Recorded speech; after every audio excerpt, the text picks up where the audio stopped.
আসসালামু আলাইকুম ভিউয়ার্স, এই যে মিষ্টি দেখতে পাচ্ছেন।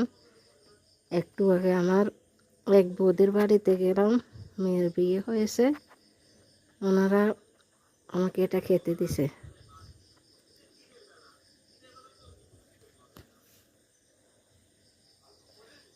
আমি নাস্তা খেতে বসলাম এইমাত্র।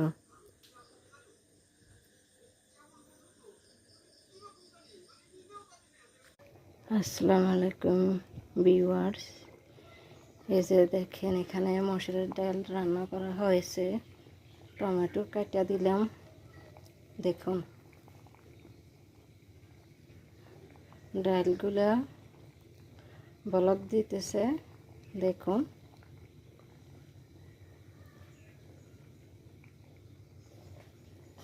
দেখুন কালারটা কিরকম লাগতেছে।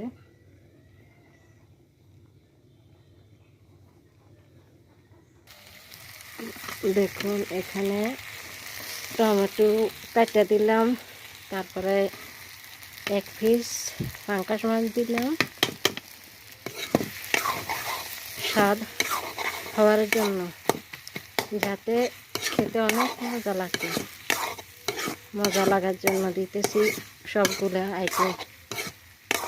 দেখুন টমেটো কেটে দিলাম, সব দিলাম,